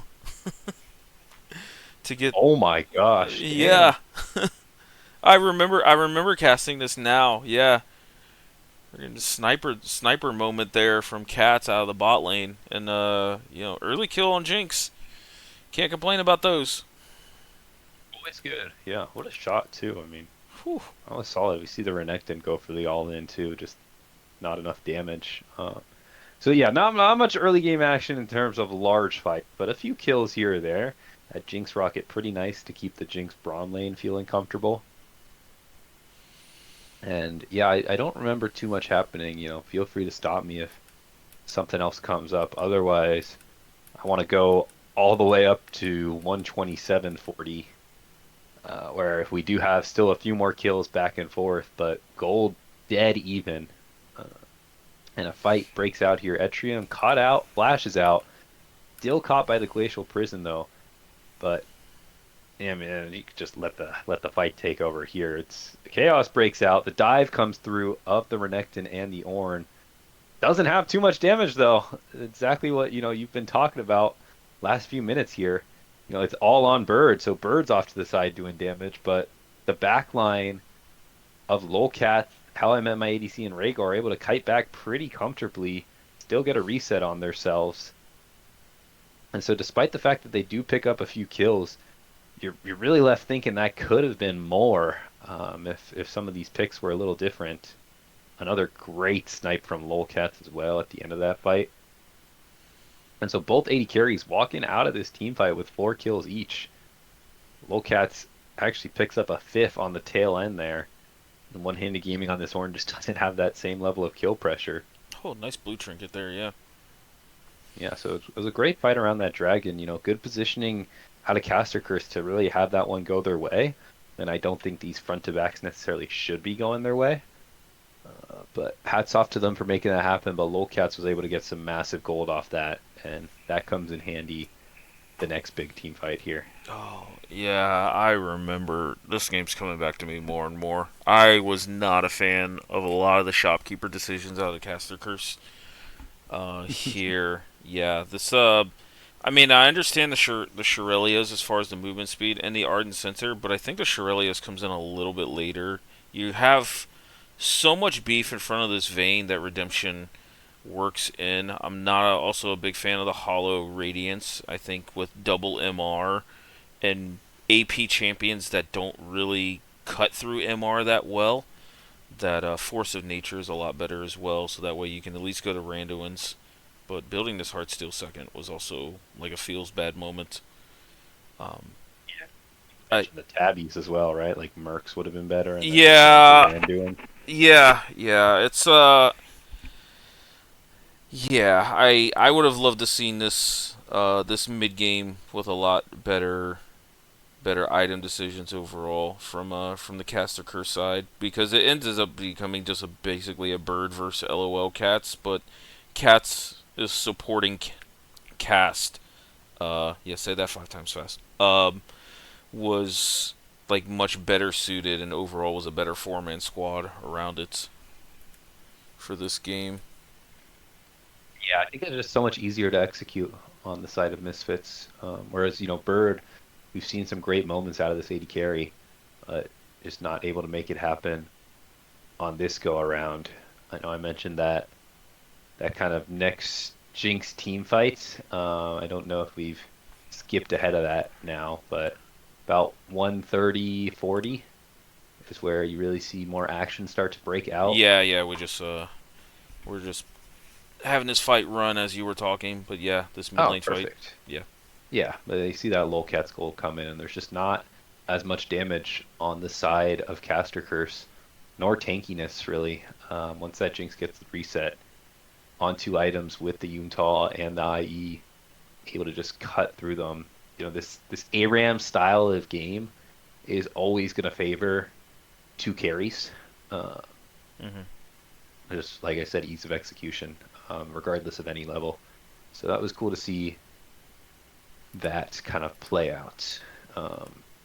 About 28 minutes in there. Yeah. Yeah, Cats had herself a fantastic series overall here. This was kind of a more of a reminder of like, especially for the Misfits team in general, this was a reminder of just like, yo, our bot lane can hang, and our top side Wallifer's really good on weak side, but this Mordekaiser can cause some hell in these team fights as well. Oh yeah. So, Um, and I mean, I think this game kind of stalls out a little bit, but I think that's more so of Caster Curse not necessarily wanting to pull the trigger, just because it is so tough to do, and they are probably going to lose those fights. So this may be zooming ahead once again a little too much, but I like to jump ahead to the bigger stuff. Don't we're not here too long. They pick up Ocean Soul, Misfits do, and then the game ending fight is about 142.50, is what I have it marked at. Uh, they have this Ocean Soul. They kind of just march down, get a few kills. Lolcat's, continuing to pop off. 11 kills now on this Jinx, and they turn that pick on a Crosus and one-handed into a Baron. It's pretty easy to get. And with that Baron, there's not too much Caster Curse can do. Walliford on the side lane keeps some pressure up, and then Lolcats and Rhaegar in the mid lane catch out Bird and are able to just end the game off of that. Yeah, I think the thing that stood out here in this end game was, I mean, not only the continuous duel we've seen between Bird and Cats, as far as who can carry this team fight more, but was, again, the lack of anti-healing I seen for the side of Caster Curse, knowing that, they're fighting against Ocean Soul here. Uh, Vayne in the 1v1 against Mordekaiser is pretty good, but the healing that he gets plus the W shield, like she's gonna have a hard time chopping him down even with solo 1v1. So yeah, Another shopkeep. A lot of shopkeeper nitpicks here. Rightful nitpicks, but not exactly what you want to see final week of the season here. They gotta listen to you more. yeah. I, I think the mid maxing is one thing I've really focused on this summer, to try and help improve my own game, and uh, loving to see people like win versus shopkeeper, lose versus shopkeeper. I think it's a very underrated thing here. So looking at what's happening when you only see one source of anti-healing the whole game versus an Ocean Soul, it's you make your uphill battle way more difficult than it needs to be. I mean, you're only 5k gold down. Like, this is not a 6 item Jinx. Yeah. Yeah, as much as we harped on the comp and some of the items, like Caster Curse did a really good job of staying in it, Yeah. playing together, reducing any easy picks, and still opting into this 5v5, but just couldn't quite close it out. But they stayed in it for over 40 minutes here, and it's a pretty respectable fight that they put up here in order to do so. Yeah, I remember this team fight where yeah, Bird unfortunately kind of got caught out here off the mid lane as they looked like they were making a play against Walliford here at the 42-minute mark. Game time 1 hour 45 minutes um, in the cast. And yeah, you seen this Ocean Soul definitely came into play against Walliford here, as he's just healing up everything until he autoed one-handed for the Grievous Wounds. But yeah, they end up picking out Bird, and that's just kind of the main carry that you're playing through for Caster Curse. They end up taking this game too. AP Mordekaiser. Yeah, yeah. I think Walliford kind of made a point of just like, I'm gonna show you how to build this champion still. Yeah. So, but any thoughts on game two, or are we clear to go to game three, good sir? No, I'd love to talk about Game 3. Ooh, okay. I, Final game of the regular season here. I will let you then kind of have the. Yeah, I mean you had the casting opportunity here, so you've touched on it a bunch already, but Caster Curse really getting in the kitchen here. Full 5-course meal. I mean, the Morgana answer into the Vi, like that pick. Kind of an old school counter pick, but Morgana can jungle, and in a fearless scenario, that's completely understandable to pick. Pairing that up with a Shen was pretty interesting to me. Same thing. Would have liked to see one-handed on something with a little more agency. I think the Shen is kind of always setting you up to play back foot. Nyla Tarek coming out as well. I think that's a very good bottom lane. Love the read Pens and Bird have had on the bot lane meta all season. I feel like their pairings that they picked together are always solid, and this is no exception, even though it may be the kind of most funky out of it. And then the Fizz. So the Fizz was, I think, the biggest maybe curveball here because you're playing this almost kite back style with the Nyla, the Taric, Shen, the Morgana. All of those are champions that want the enemy team to come into them, whereas Fizz is the one diving onto the back line. So that was an interesting look. I'm assuming that was purely just a lane matchup. And then I don't know how much you remember from this game, but and I absolutely hate that this game three comes down to it, but there's this huge what if moment as Crosus ended up, or was it Etrium or Crosus? Etrium ended up DCing about 3 minutes into the game, and off of that, Soka kind of just picked up a free double kill. Yeah, God, this was a feels bad moment when I was sitting there casting it, watching it. Um, yeah, I wish we could have done something about that. But Yeah, the way the rules I are, you think. don't want to pause in the middle of fighting. Yeah, But like that's an understandable one. And when you're in that kind of game three moment, if you see somebody moving and you hit them with a Q, you're still gonna go in on them as Lux. So oh yeah, it's a feels bad. yeah. But that part was just interesting to me because I think that really threw a wrench in the game plan of Caster Curse. I mean, we saw this Fizz later on really pick up a few kills and snowball around the map, delivering some really good pressure onto the E-Mobile backline of Lolcats and Soka. I mean, this is a great Fizz game for that reason. Into the Jhin and the Lux, easy to dodge abilities that are all, you know, single target thin skill shots. So I like to see that, but I think just with Lux being able to walk away with a double kill, that lets you pick up an early lost chapter, and from there you're just doing the really annoying Lux thing where you just sit back, press E on the wave, are at no threat of dying, and can just farm up safely. And I think that really cucked things over for the side of Caster Curse. I hated to see it, but the game goes on. I just have to point that out before I dissect, any more of this draft, dissect any more of this game alongside you. That there's this huge what if of Fizz potentially being more in the game and Lux without a double kill. Yeah, yeah. I felt really shitty just for the whole situation in the cast, and yeah, Lux, you can attack her super early, but with a 4.5 minute lost chapter against melee, there's not much you can do. I originally was pretty hyped, and really loved the spot that Fizz was picked in, and not being a fan of Tahm Kench top, I actually think this was like the best top laner you could have.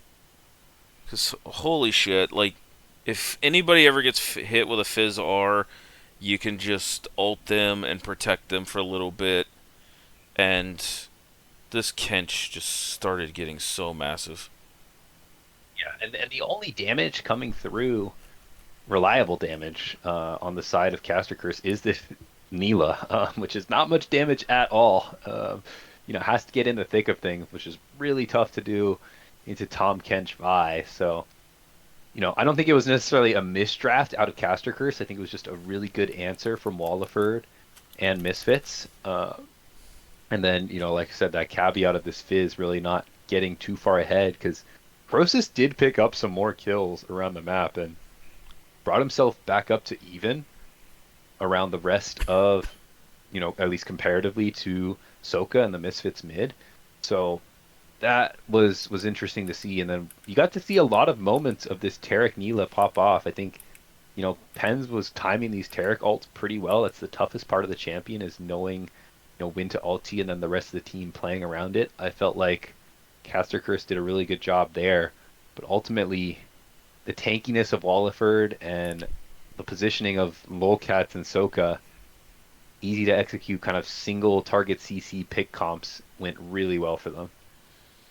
Yeah, overall, this was a fantastic comp, and something tells me they were kind of prepping this for playoffs. But game three of the regular season, it's like let's throw everything out there, and let's see what this does. And the Tarek Neela is speaks to me as like this is a caster curse like bot lane duo. It goes well with all their comps. Like this performed very very well. I can't remember what part of the game, but there was like a top lane jungle fight where the Tarek ult they just used it to dive under a turret and back into the Misfits comp, but they just overdove just a little bit, and I felt like that was the big the big thing of the game was like Caster Curse was doing very well at like making the first two moves, but then Misfits absorbed the blows quite well and fought back for a lot of this game here. Yeah, we can look at some of the fights I saw. Not sure if we've passed it already, but 225-25 is one of the early fights around 10 minutes in here. We see Tarek ulti come out. Pen's going in pretty deep here, but Shen ulti coming in to help lay things out. And then Crosus on the Fizz diving into, but we see the power of this just single target CC from the side of Misfits. If anything hits, it's really easy follow up on the other side. Walliford in the top side too, picking up a solo kill after canceling the Shen ulti. So that was the start of the snowball for the side of Misfits. And on the side of Caster Curse, this is a comp that kind of needs to be ahead. It's really tough to navigate from behind. Playing Neela from behind is pretty miserable. But my main bot lane duo, Tango Fish, give him a shout. He's actually a bit of a Neela player, so we've run a few games, and if you fall behind, it is incredibly tough to navigate. You're pretty much just good for an ulti and maybe 2 seconds of burst damage, but it's so tough to actually find that angle when when you're behind the pace of the game and don't have the same tankiness or damage as the other AD carry. Yeah, the way the tempo, the way this game was going, I don't know enough about Neela or AD carries in general. I thought the Yuntal was a little too much like scaling, but the thing is, I don't know what else goes better there. Um, so I'm kind of curious if they went in too much. Um, on that side of the build, but like yeah, it's so I'm watching a 2v2 here at like 13 and a half where it's just these bot lanes are just brawling here and then the junglers are just showing up to support them as well. So this I really like what both teams did, honestly, in this game. But unfortunately it's one of those things where somebody's got to win and somebody's got to lose. Yeah, and in this case, like I said, just falling behind on this comp is pretty tough. Misfits were able to get a bunch of early towers just all around the map, kind of after that fight, and just utilizing the power of that single target CC, picking up a few kills here or there, keeping themselves accelerated in this game state. We can look ahead to about 238 is when we see another big fight come out. Looking pretty good for Caster Curse at the start. They look like they have the numbers collapsing onto Walliford.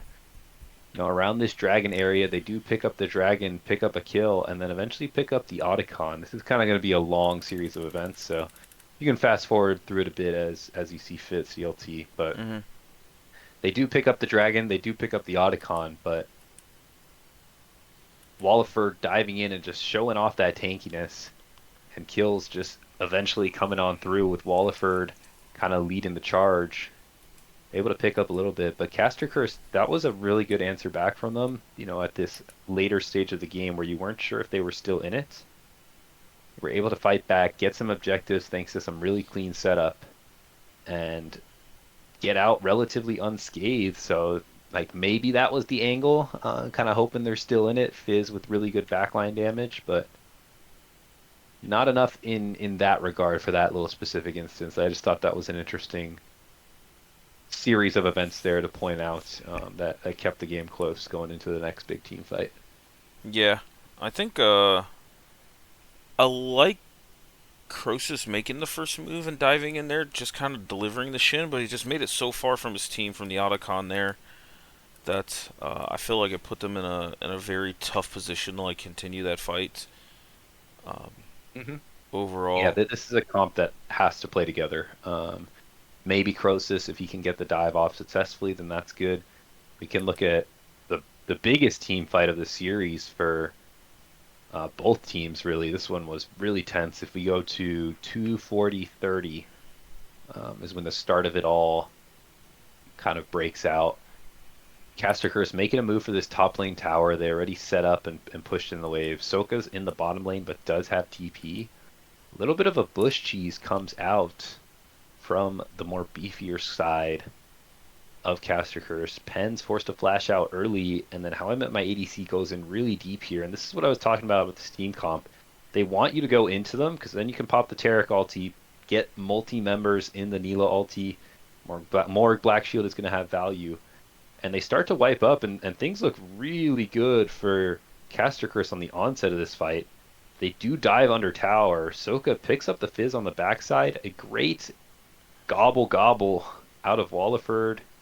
Keeps, one more member of Misfits alive for a little longer. Makes Bird fall down to the tower. And then it's just a 2v2 between all these tanky members. One-handed picks up Soka. Walliford picks up the Taric. Does one-handed pick up Soka? I don't. Maybe doesn't. It was just a crazy setup like this long minute and a half fight, similar to that Drake Otacon series where it was just, I mean, I can only imagine the comms during this, but just chaos from the spectator end and absolute nail biter is was almost dead even at kills. yeah.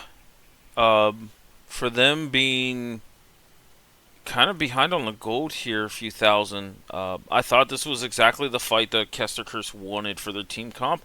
Just the overstretch onto the dive under the turret is what I think did them in here because this is you're now in the position here to where you could kind of back out of that and potentially maybe even posture for like a Baron to drag them away from the top turret.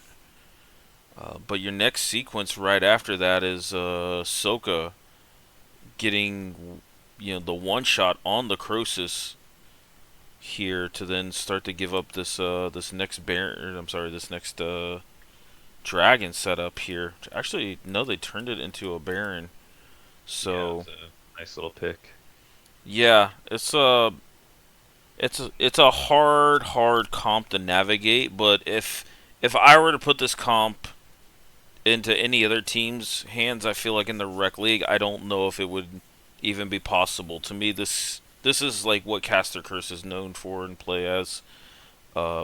Even Etrium on this Morgana jungle, he's played it a few times this split, and it's looked great. And that's not an insult to other teams, by the way. Like this is just what when you picture a Caster Curse comp, this is it.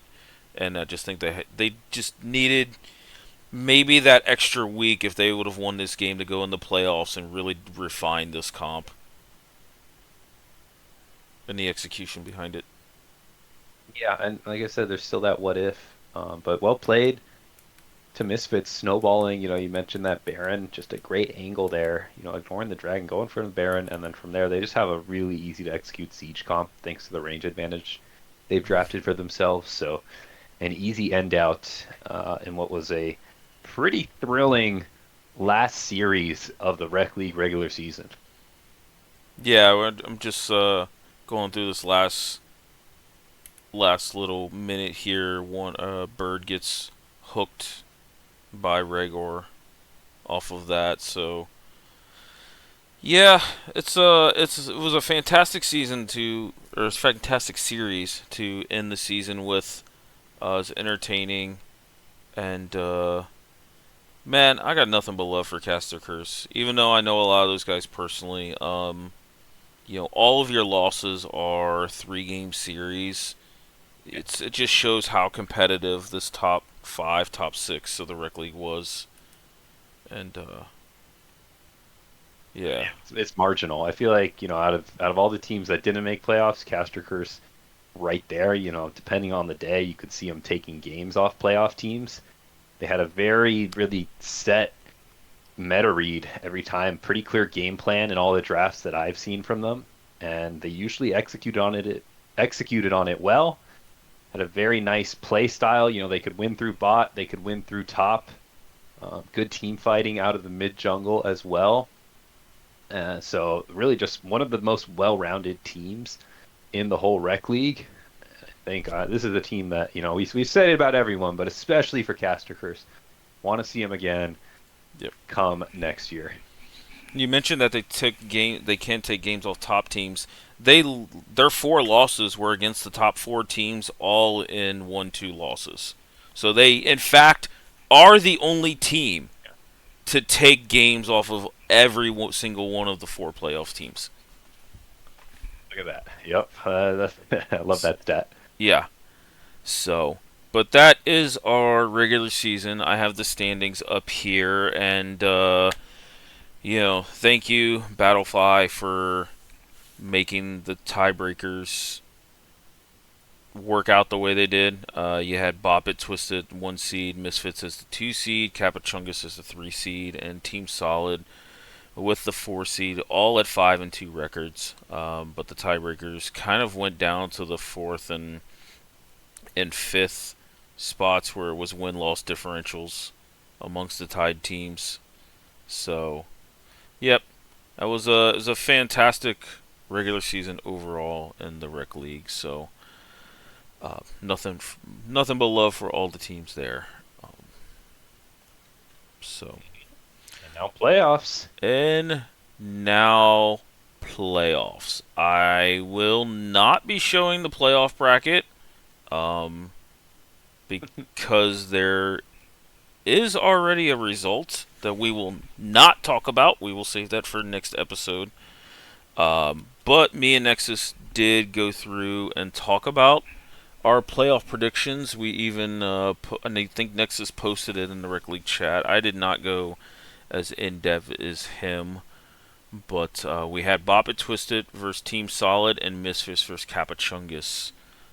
So, Nexus, what is your thoughts on these 2 matchups? And give me a quick little prediction here. Yeah, so I did make my predictions public. I think it's only fair to do so if I'm going to be here, nitpicking over little things that teams do. Try to stand by it and make a few predictions. So I figure I'll start with the Misfits Capachungus series, just because that is the one that has already been played. I have Misfits 3-2 over Capachungus, and in short, the reason I did have it like that is I felt the bot lane of Misfits match up really well into the bot lane of Capachungus. I think those are 2 of our at least top 3 bot lanes in the league, and so especially in the 2v2 department, I feel like Rhaegor on Misfits plays similar to Campbell in terms of engaged supports with a little bit of flexibility to play Enchanter, play range.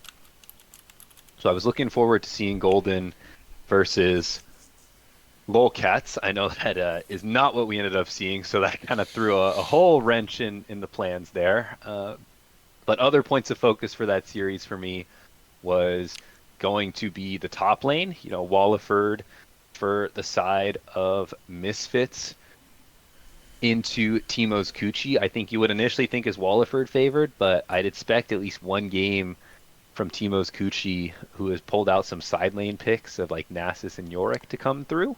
So touched on that. Mid jungle, I gave the slight edge to Misfits as well. I just feel like as a team, they've really found their identity in terms of how to play together. I think Soka, with those assassin picks, is going to be able to capitalize on Pilk, who has been pretty versatile in draft, but I think the difference ultimately, with all that being said, would have been in the team fights if Misfits could get together, stay in the game and not be too far behind into Golden Sunset, into Pilk, into Fa. But it was going to be close. It was going to be 3-2. but I think team fights were going to be the difference maker for Misfits. Yeah, I don't disagree with a lot of that. I had this series going 3-1 to Capachungus. And a lot of those things that you noted, I feel like can work in Kappa's favor when it comes to a fearless best of five. I think they've shown a little more extensive of a champion pool.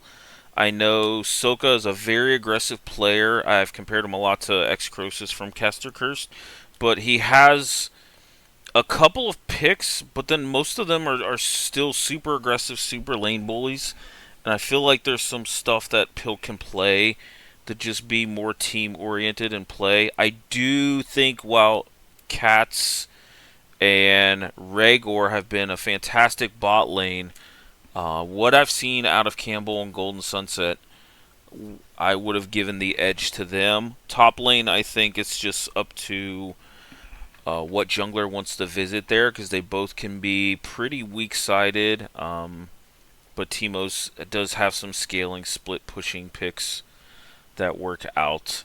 So just based on kind of the experience and everything, I give the side to Capachungus. Plus, I think they really want to win this series since Misfits kind of put everybody in this whole tiebreaker situation. As you noted, the lineup did kind of get tweaked, which I did not know about when I did make my prediction. So that made it pretty interesting. But like I said, we'll cover that on the next episode because it was a fantastic series. So and I guess I will take the lead here for Solid versus Bop It. Now this is a very interesting series. Team Solid going with Garzok the rest of the split here and in playoffs. I did request them to put in for a lineup change before the playoffs started, and they actually confirmed it with me before the Caster Curse series, so I wanted to make sure that we held some competitive integrity there. There's not really anything in the rules regarding lineup change for playoffs, but Squeezy was very, very understanding of like, yo, let me know before playoff starts. So every team is up to date and can scout appropriately here. So Garzok is in for the rest of the split for Team Solid. With that being said, I think very similar to the Capachungus Misfits matchup, where the mid lane for Bop It Twisted has been something they've leaned on quite a bit, and Garzok, she has a very experienced champion pool. Like I said, she has a lot of experience in the Midwest, playing in different splits, different levels, Rec League, Sweat League. So she is a very massive pickup. When I thought they were going to lose that experience and creativity in Zelda, they actually found a player that comes in and she can fill that void that they need. So I am going to say that this series goes the distance. I think it'll be 3-2 Team Solid, and I'm going to just lean on their fundamentals. They have just improved on every aspect of the game this last part of the split going in the playoffs, and I think the 4 seed will upset the 1 seed here. Seeds are, True, they're 5-2. Battlefy. It's not necessarily seeds. I also have Solid 3-1 over Bop It. I think Garzok is kind of the big factor here because of how Bop It plays through Christmas music so much. And from what I saw in this last week of games, impressive debut. I like what I'm seeing out of Garzok. I think she'll be able to maybe not win lane, but at least nullify into Christmas music. And from there, I think Cyanic Acid, Team Solid can give Duffy a run for each other's money, kind of keep things even, maybe a little bit of back and forth in terms of the early game. And so I think if you can really cut off the stem there from the Bop It side of the mid jungle, I think you're looking pretty good. Obviously, there's the rest of the map, but that's going to be where my focus points are for this Saturday game. If things don't go well and Duffy and Christmas Music can kind of get ahead of the curve, or maybe One Trick Susan, pulls out a few good performances on 80 carry, able to get ahead early, then things will look different. But until I see otherwise, I really like what Solid has been doing with their squad in these past few weeks. I feel like they're ramping up appropriately compared to Boppet, who's been a little hit or miss. Solid has been playing together. They've been playing clean League of Legends, and I think with the addition of Garzok, they're going to be primed to take this series. All right.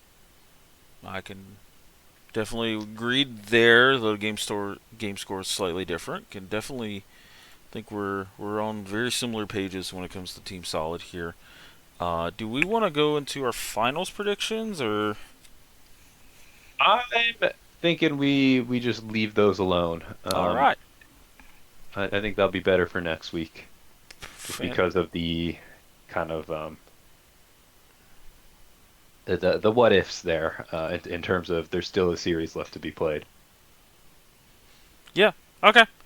Well, that is our predictions. We finished up the regular season. That is our semifinal playoff predictions. And one thing that we got left here is All Stars and MVP. So for you guys that have stuck with us this long, we are about an hour and 50 minutes in here. Congrats for listening to us ramble. I know I can be a very boring voice to listen to. But yeah, All Star and MVP voting. So we will start with the MVP voting, and I have it up here on the screen here. Your MVP for the LOL Midwest regular season Rec League was Mr. One-Handed Gaming from Caster Curse in the top lane position. Woohoo! Congrats to One-Handed. Nexus, what's your thoughts on this? I think did you even vote for him? I believe he was in my ballot. Yes. Let me double check before I'm just pulling more words out of my here, but well deserved. I think you look at One-Handed Gaming, he has single-handedly carried the most games out of everyone in this league in terms of just solo winning these games. All else removed, I think you put this guy on any other team and you still see the same dominant results. He's pretty much produced, 2 or 3 Caster Curse series wins almost by himself, as much as League of Legends is a team game. Dominant laning, unique champion pool with the Trundle that always gets through, the set haymakers, a few Falcon Punch, just crazy clips.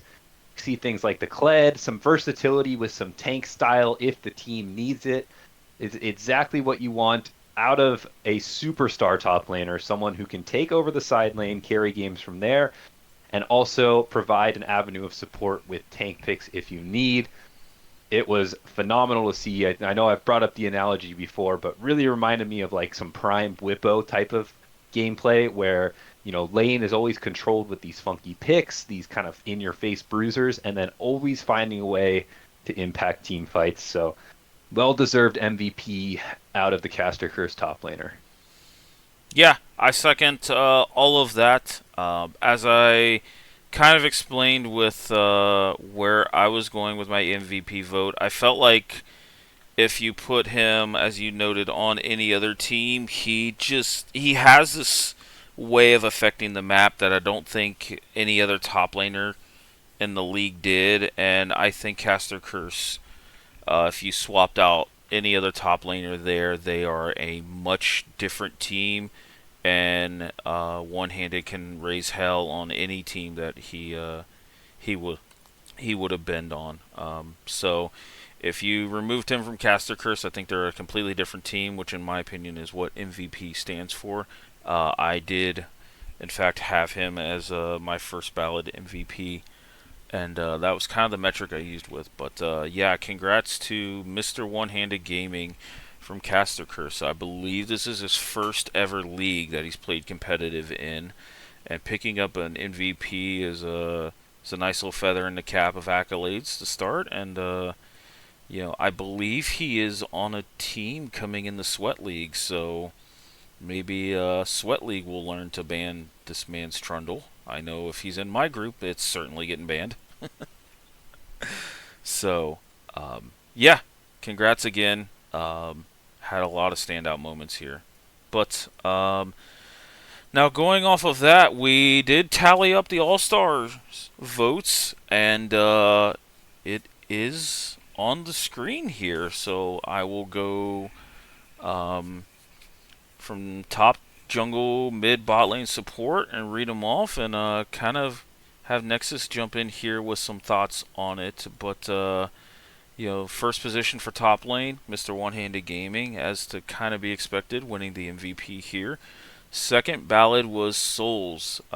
Souls from Team Solid had a bunch of great matchups against One-Handed, and I think fundamentally is stamped his name here as one of the best top laners in the league.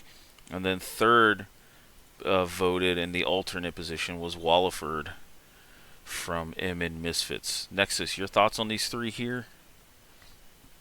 Touched on One-Handed Gaming a lot already.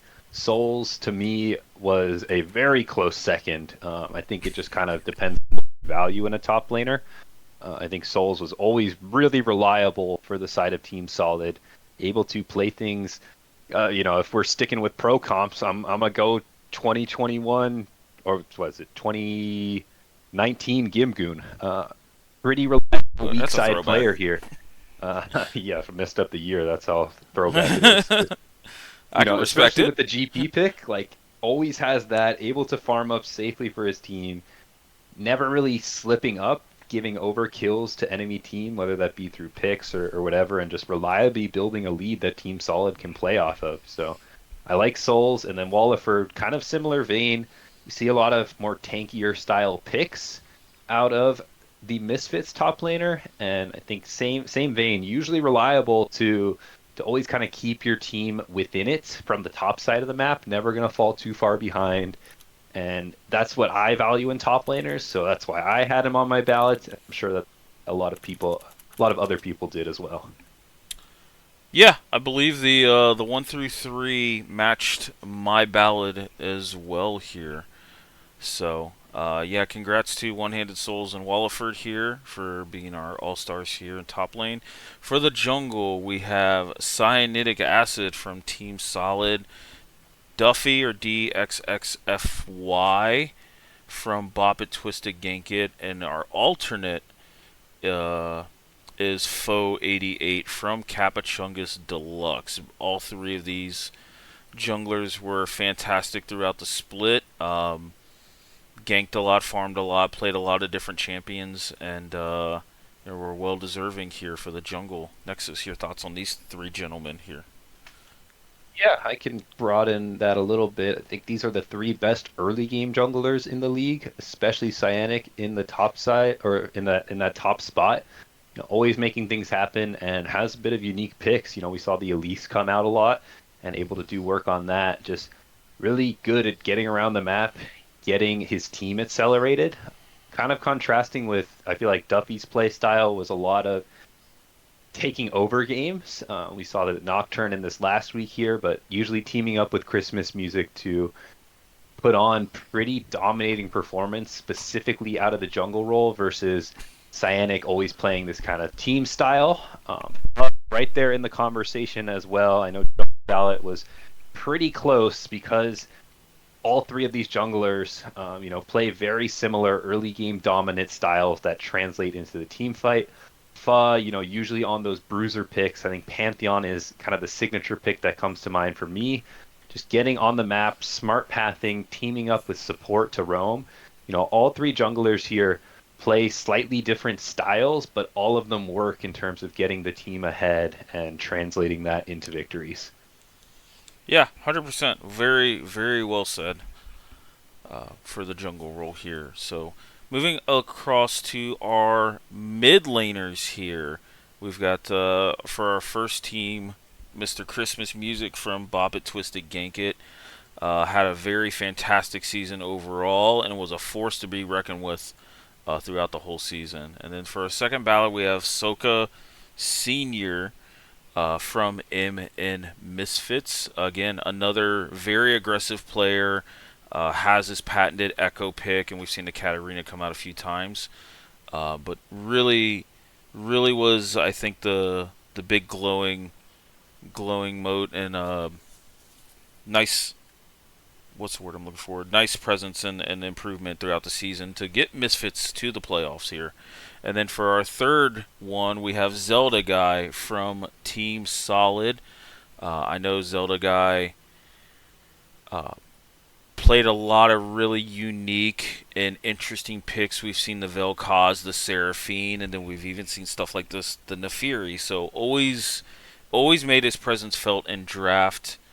Um, and was very good for Team Solid during his tenure there up until the last week of the regular season. So, Nexus, any other thoughts for the mid lane here, my friend? The floor is yours. This is your role of expertise. If you want to expound on anything there, feel free to. Otherwise, I can drop a few tidbits before we move on to bottom lane. No, I think mid lane was also another one that was very highly contested in the voting.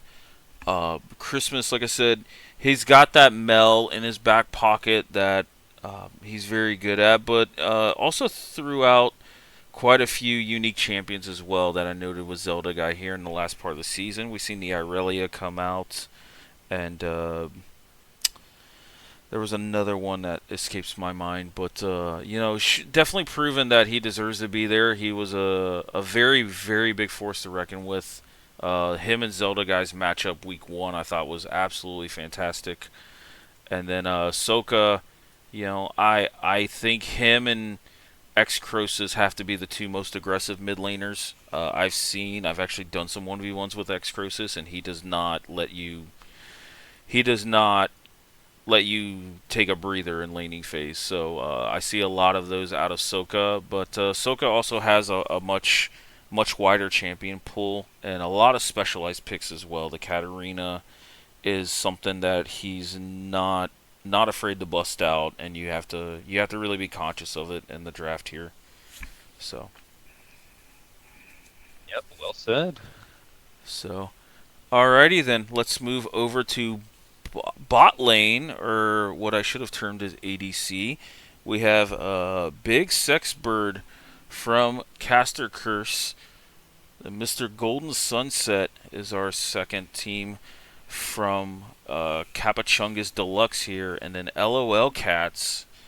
She found her way here at the alternate here, representing MN Misfits. My friend is a support guy here. I will let you have some words here for the bot lane, the ADC role.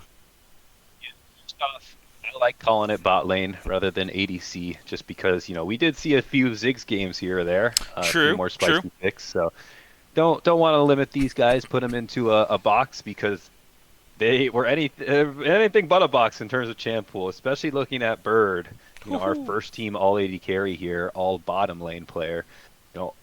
Pulling out picks week in, week out, and really another driving force behind Caster Curse's game wins. They, often dominated lane, and I think especially in the mid game is where I really value this AD carry. Always able to play around the mid lane, get picks with his team, assert dominance over other bot lanes just due to better positioning and better setup, whether that was through dominant laning, transitioning that, or late game carries. We saw a lot of Vayne performances come out from this AD carry. So hats off to the first team AD carry. Going to the second team there, Golden Sunset. This is the guy I actually had as MVP of the whole rec league, and I think that's because in terms of micro, this player was incredible. A lot of crazy, flashy moments in late game team fights, which is exactly what you want out of your bot lane carry. Being the one you can trust to use their hands and use that gold lead and just prove why they're in this high skill ceiling role. Golden Sunset, always able to make an impact, on all these kind of late game style carries, showing up in those fights, doing work, and then rounding things out. Lolcats. This was debut season for her, right? If so. Yes, yes, was her first season, and I believe she's the only one on Misfits that was not off-rolled, if you can believe that one. That's a very interesting tidbit. But Lolcats, I think, we talk about how Golden is someone you kind of want gold on in those late game team fights. Same goes for Lolcats.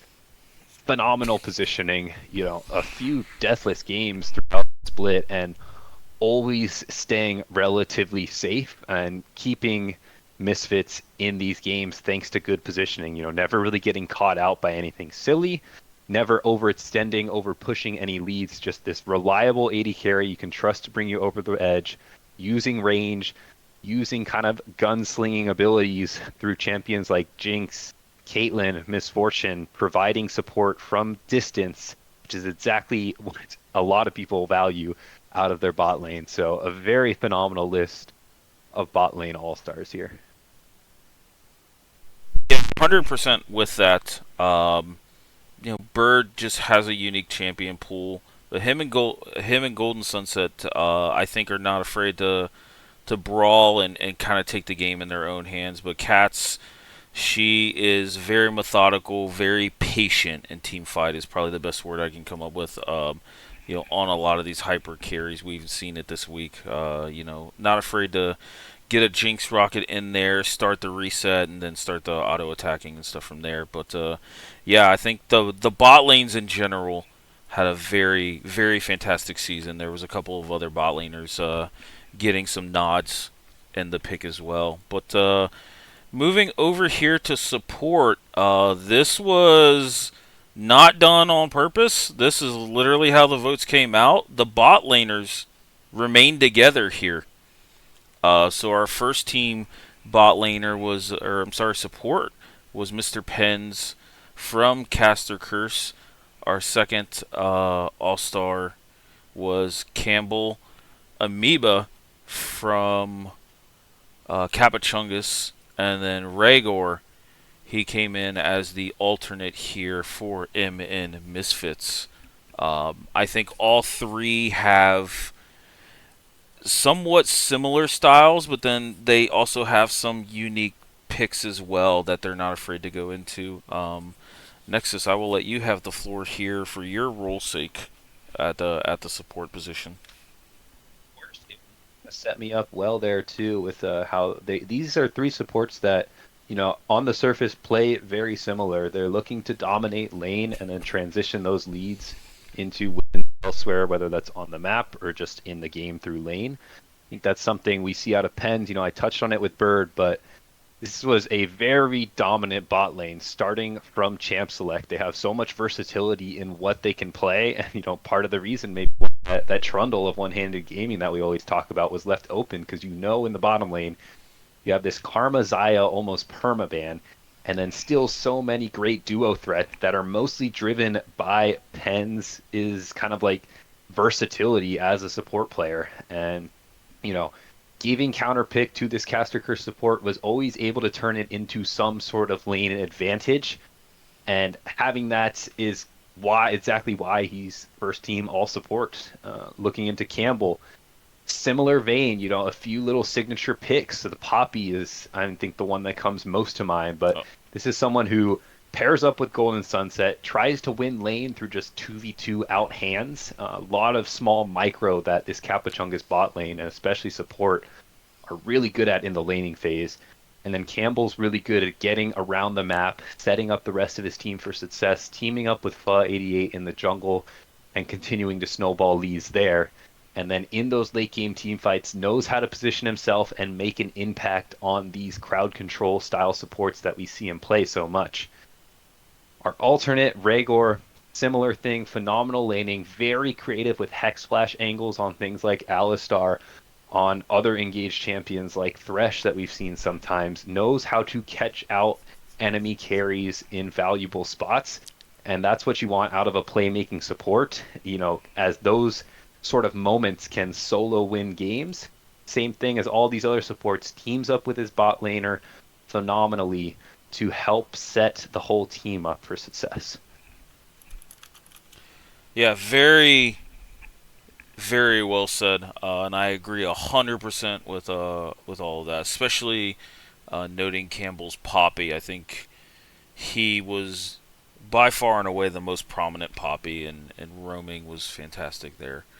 So, but yeah, that is our all-star picks here for the LOL Midwest Rec League. I'm We had over 20 entries to it. I know in the grand scheme of things that seems low, but I believe that was actually more than we got in Sweat League last split, or it was very comparable to it, close to it. And they had 24 teams. We only had 8. So I love the engagement from everybody in the Rec League. I've had nothing but kind words and feedback, and I'm insanely thrilled at how this whole split went. So we weren't originally going to do an all-star game, but just part of me just looked at the way every team was giving it their all and how tight the race was. I'm like, it'd be a shame to not do it. So we did keep it pretty basic here, and I will be posting these along with LOL or with the Midwest Weekly tomorrow afternoon. And before I leave to go out of town, I will start assigning roles and get discussed on what we want to do for All Stars. I think my first idea would probably be do 2 games of just Fearless, and then you know what? Just open it up to these guys. Third game, no matter what the game score is, 3 block it. Third game, let's just do blind pick. Let's just have these guys play their favorite champions, have a little fun with it, and just show off why they were all stars, or even if they wanted to play something that they haven't played before. Pins don't play Vex, please. And we'll have some fun. We'll make sure that gets streamed if we can work out a time, and if somebody can't make it or wanted to finish off their vacation, we have the alternate for reasons here. So, but yeah, as you can see on the team, this is or on the screen, this is what we got here. Glad again to do this with Nexus. It's been a very exciting regular season, my friend. This went 100 times better than I thought it would. So We've all talked about it so much, but every single team is such a pleasure to interact with. I feel like everyone has great vibes in the chat, wishing each other luck, wishing each other the best while still remaining competitive and putting forth a good product. We could go on and on about it, but it's been a pleasure, witnessing everything that's been going on throughout this whole season. Yeah, it's been refreshing, and I can't wait to see some of these rec players what they do in Sweat League, and I can't wait to see the playoff series on Saturday. There's just so much. I was apprehensive to start this and was nervous, but this is just so much excitement. I'm so happy this went as good as it did. So yeah, we are going to kind of end this here. That is Midwest Weekly for Week 7 of the regular season, and playoffs are here, guys. Best of 5 Fearless. So there was already one series played as of recording this, so don't be afraid to go and watch that. That was pretty exciting. And then one of our goats here, Mr. Nexus, will be casting Saturday, 7 p.m. Eastern, is the other playoff series. You might have some friends tagging along with you, and I'll see who can jump in and maybe give you a break during draft. And because best of 5 can be very long, very tedious. Exciting. So, alrighty. So for CLT and Nexus, that is your episode 7. And we'll see you guys on the Rift. Deuces.